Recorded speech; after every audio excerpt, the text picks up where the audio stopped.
Good morning, PISA students. Welcome back after this long vacation.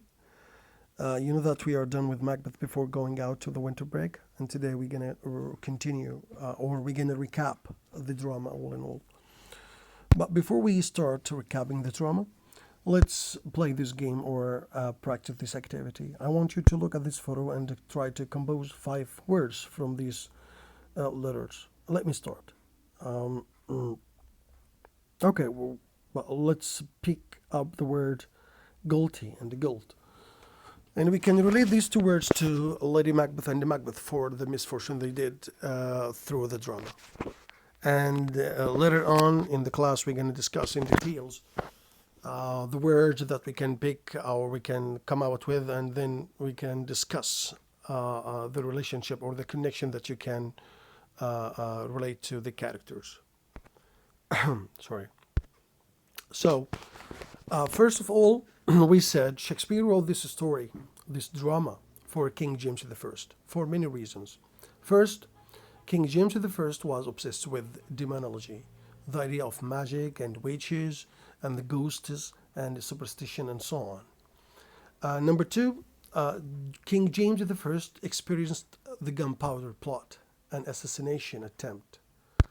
Number three, let's say that Macbeth summarizes the Scottish history. It is loosely based on the career of King Macbeth of Scotland. Macbeth, a commander under King Duncan I, murdered Duncan in 1040 and claimed the kingdom for himself. After a rule of 17 years, Macbeth was killed by Duncan's son, Malcolm, who later became King Malcolm III.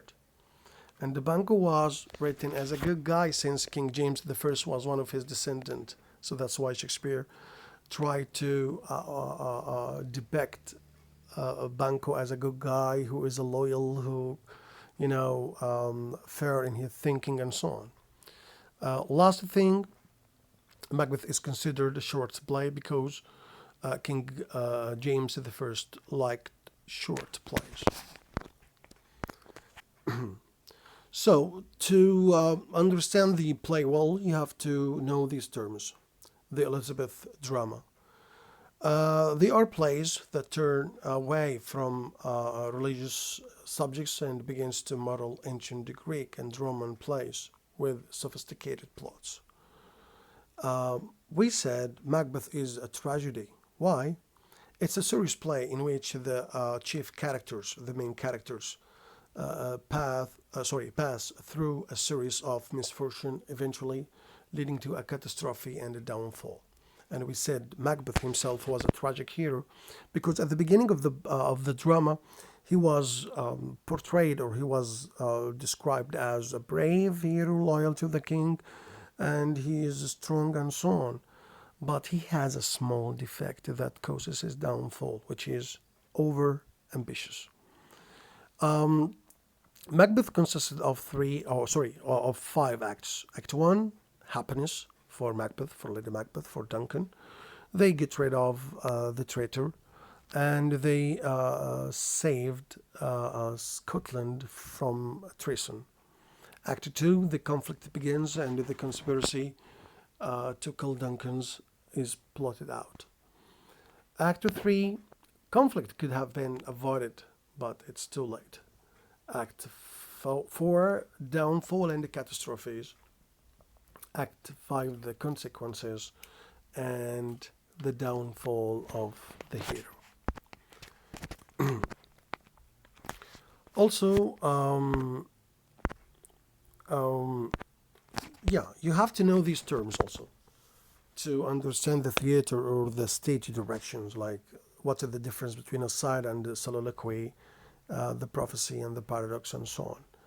Aside, it's a convention in drama whereby a character on a stage addresses the audience to reveal some inner thoughts or feelings, inaudible to the other characters on a stage. So the character is surrounded by actors, but only the audience can hear his inner thoughts and his feelings.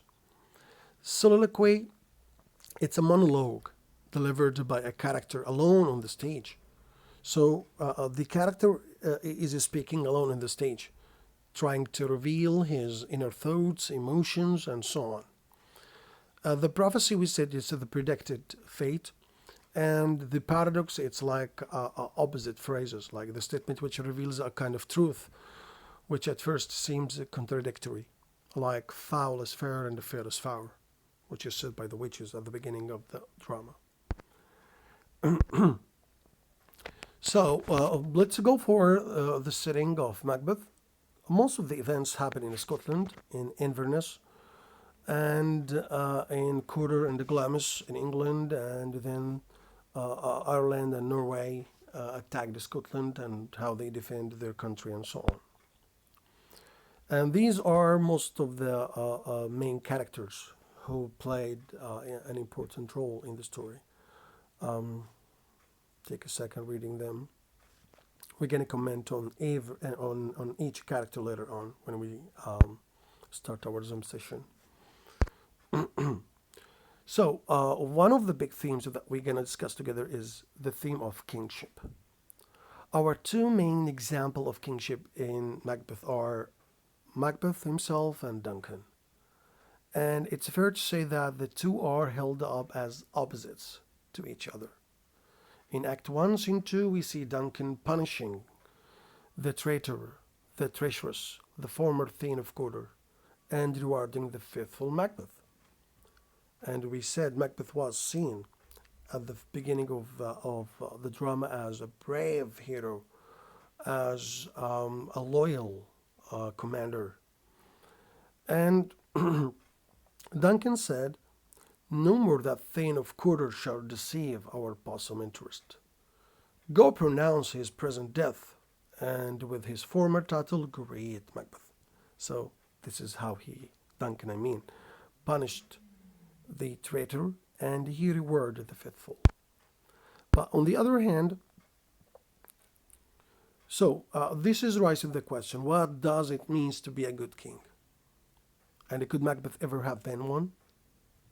Perhaps if he had come by his honesty, his attempts to be kind and jovial, and just see the beginning of the banquet scene before Banquo's ghost turns up uninvited, would have led to a more successful reign. Ultimately, Macbeth's murder of Duncan constitutes an overturning of the natural order and guarantees that he will not reign well.